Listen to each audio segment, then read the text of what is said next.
lupa like, subscribe, lalu tekan tombol lonceng notifikasinya. Terima kasih. Kita tutup, kita hari ini kedatangan Profesor Muhammad Baharun. Sepatah dua patah kata kita minta dari beliau ujangannya untuk kita semua, pesan dan kesannya, yaitu di dalam daripada pertemuan kita pada hari ini. Tafadhal.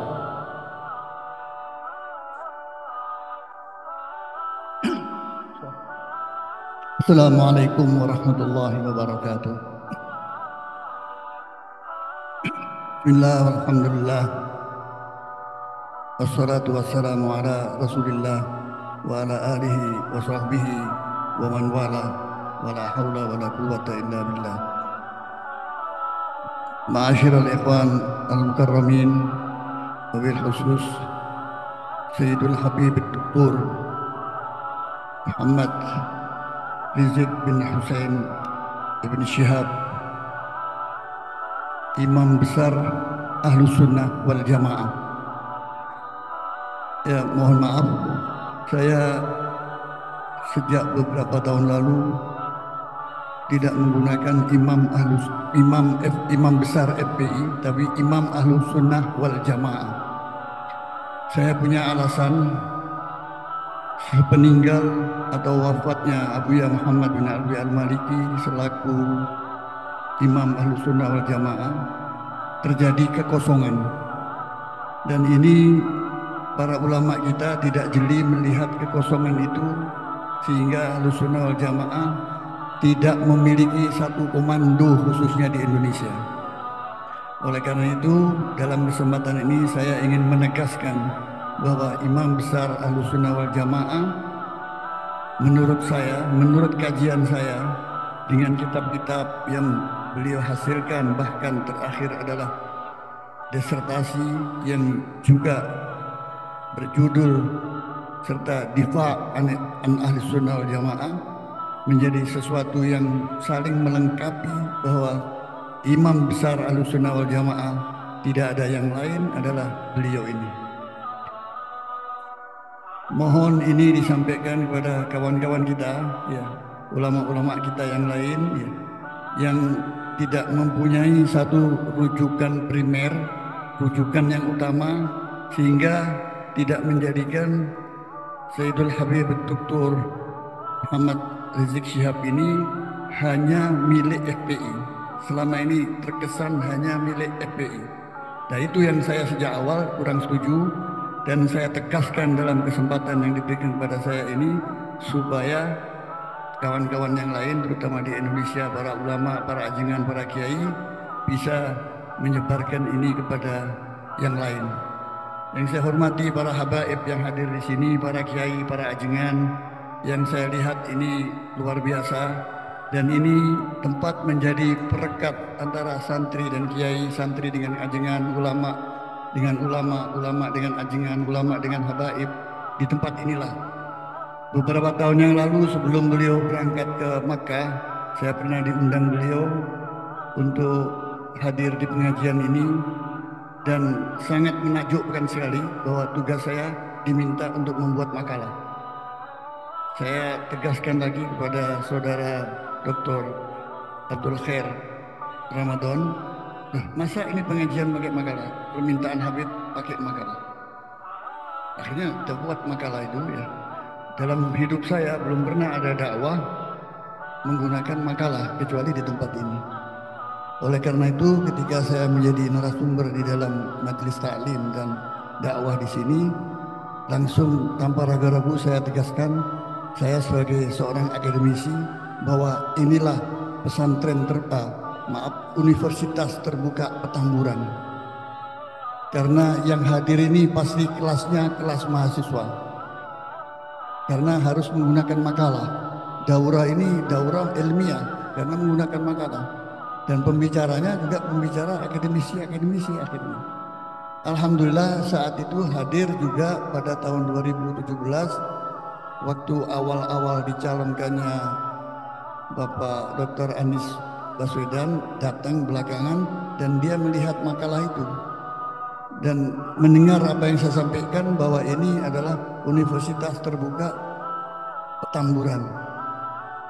Maka beliau menyambut dan membawa satu ilustrasi cerita di Amerika, ketika di Amerika, bahwa bagaimana pentingnya kajian-kajian itu yang akademis.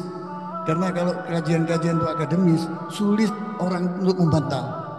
Dia melihat makalah kita waktu itu yang disebarkan, ada catatan-catatan kaki, footnote, dan itu sangat akademis sekali. Karena itu saya memberikan apresiasi dan penghargaan khususan kepada Sayyidul Habib Muhammad Rizik, bahwa banyak terobosannya, termasuk pada hari ini saya menjadi saksi, kita semua mendapatkan manfaat, faidah dan ifadah dari apa yang disampaikan, mulai awal dari Kiai tadi sampai Sayyidul Habib ini. Saya tidak bisa menyembunyikan rasa bangga saya kepada beliau dan kepada Anda semua para asatid di sini, supaya yang penting kita sekarang ini menjaga persatuan dan kesatuan kita. Kalau Ahlussunnah wal Jamaah itu bersatu, ya, insya Allah NKRI ini bisa terpelihara. Tapi kalau Ahlussunnah wal Jamaah itu berhasil diporak-porandakan, NKRI juga akan kena dampaknya. Kita ini sudah cukup lama, jauh sebelum pemilu, sudah diadu domba, santri dengan santri, kiai dengan kiai, ajengan dengan kajengan, ajengan dengan habaib, habaib dengan habaibnya. Sehingga menurut pemikiran saya, ya, dan sejak awal saya amati, ya, kita ini sudah, ulama itu sudah dipecah belah sekarang. Saat ini menjelang pemilu, ulama itu terbelah menjadi dua. Ulama politik dan politik ulama. Nah ini perlu tahu apa bedanya ini, dua kategori ini. Saya jelaskan dulu. Ulama politik, ya, dia bermain di situ. Coba aja lihat, pesantren tanpa didatangi sudah menawarkan diri untuk mendukung A, B, C dan lain seterusnya. Sampai-sampai terjadi bahwa pesantren itu sudah mendahulukan upah ini biro, sudah ada tarifnya sendiri. Kiai-kiai sudah kehilangan marwah keulamaannya. Ulama-ulama, mohon maaf ya, ini saya bicara ini oknum saja ya, saya tidak secara umum. Kita ini memang di Indonesia ini inflasi ulama, inflasi kiai, tapi defisit ulama pemikir, ulama yang memikirkan agama ini. Kategori kedua itu adalah politik kiai. Politik kiai ini kiai yang mempunyai konsep bagaimana menjayakan Islam, memuliakan Islam, ni ya'lu wa la yu'la alaih.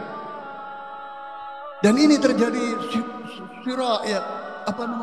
pertarungan konseptual antara ulama yang politik tadi dengan politik ulama ini. Ini kita merasakan semua, kita masing-masing. Nah, di dalam posisi seperti ini, saya kira kita harus cerdas untuk memposisikan diri. Bukan karena kita main dukung-dukungan saja, ada alasan kuat secara konseptual bahwa kita mendukung nomor ini, saya tidak kampanye ya. Saya tidak usah sebut ya. Ada alasan para ulama. Ulama mana? Ulama yang bukan ulama politik, tapi politiknya ulama. Tidak mengedepankan kepentingan pribadi, tidak mengedepankan kepentingan pesantrennya, majelis taklimnya, kelompoknya, hanya karena beberapa recehan rupiah katakanlah yang tidak ada artinya itu ya, untuk mengorbankan segala-galanya.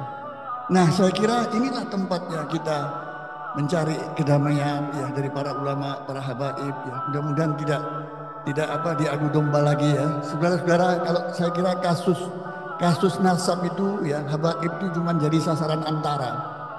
Yang dituju itu sebetulnya Islam itu sendiri. Coba nanti pada akhirnya akan terungkap semuanya. Yang dituju itu adalah Islam di Indonesia ini. Mengapa Islam di Indonesia ini mayoritas?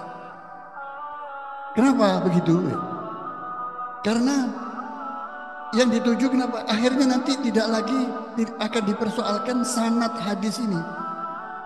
Sekarang sudah ada saudara-saudara sekalian ya, yang dulu pernah heboh di zaman PKI, ulama-ulama kita berdebat dengan mereka.